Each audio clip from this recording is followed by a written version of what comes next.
Hi, this is Clint Kearns with Southern Gospel Tube. I'm here at the National Quartet Convention in the exhibit hall at the booth with Greater Vision, one of my favorites, and I'm sure one of many others' favorites. Well, you know what?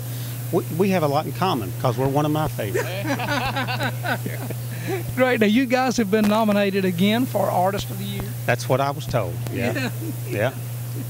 Well, and you have a great legacy yourself, just in and of yourself, in gospel music. Of course, going back even prior to the days for the cathedrals. Oh, yeah. I've been out here 30 years now. And you started when you were 16? I was 17.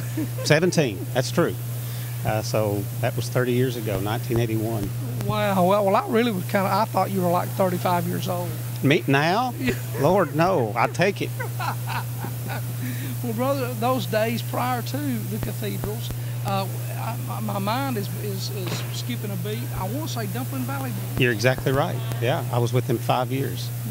Sure and was. Who was it before that, brother? That was it. I played the organ at church before that for about 6 years. Well, you've got a new piano project coming out. I do. It's coming out in November. We'll release it at our Great Smokies Praise Fest event in Pigeon Forge in November. And it's actually the folks who buy our CDs picked all the songs for it in an online poll. So I took the 21 most popular suggestions out of the hundreds, and there was like, I don't know, close to 800 suggestions, and I took the 21 most popular and put them together in medleys on the CD. It'll be out in November. Now, brother, tell me, who had the greatest influence on you as a piano player?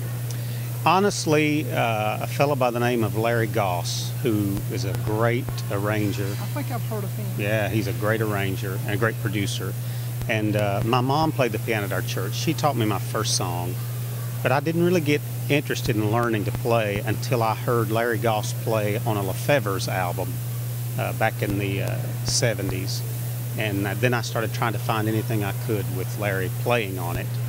And then that's how I learned to play. I would set up a record player next to the piano and try to figure out what he was doing. Well, brother, your newest CD is The Only Way. The song that's coming off of there, as a matter of fact, is Like I Wish I'd Lived. Great song. And so tell us a little bit about that song. Well, Rodney wrote the song, actually, and when we get ready to do a new record, Chris and Rodney and I get together and they sing songs that they've written. Like Chris writes he's written about 80 songs, and so Rodney's written about 400. So they sit and sing them, and we listen to them, and we try to decide if they fit us or somebody else. And then this particular song, I really liked the melody because it was unique. We'd never had a melody line like this one, and so it just seemed it lent itself to Chris's voice because Chris has a really unique tenor voice. He can sing a lot of different styles, so the music fit him. And then when he sang the lyric, it just brought it all together. And the greatest song is when the music marries the lyric perfectly to convey the message. And so the song, I think it's going to be, I don't know if popular is a good word, but it's going to last because it says something that everybody deals with. Everybody deals with their past. Yeah. And that's what the song is about. Starting today, you can live the rest of your life like you wish you had lived in the past. Yes, sir. And we all live that way. We all have regrets. So this song talks about that, how we can take those regrets and turn them into something that God can use. So I just love it. It's one of the best songs I've ever heard. God has certainly joined you guys together. Yeah. I mean, just the songwriting and the vocal. Matter of fact, I think, if I'm not mistaken, aren't you guys going to be singing with John Ashcroft? Yeah, he'll be here Thursday. Yeah. Thursday. We've done that before. He did a church service with us one time. Actually, he preached, and we sang 3 or 4 songs and then had lunch together. And he said, man, if you guys will let me sing with you, I'll stay over for the concert. So he stayed over that night. We got him up on stage. He sang probably 4 or 5 songs with us. What an honor. Yeah, he's a nice guy, great singer, and a great speaker. He's an ordained Assembly of God speaker. I'm looking forward to hearing him.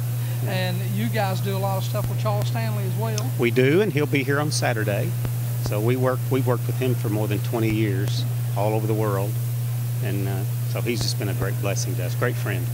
Well, Gerald, thank you so much, and guys, thank you so much for taking time. Greater Vision, thank you so much for taking time to speak with us. And thank you. I have, on a personal level, outside of the realm of music. I have personally enjoyed your music for years, and Well, like I thank said, you. remember the days with the cathedrals, and God has just richly blessed you guys. Thank you. Thank you. It's great to see you. Thank you so much for taking the talent that God's given you guys and using it to bless the hearts of others. I appreciate that. Thank you very much.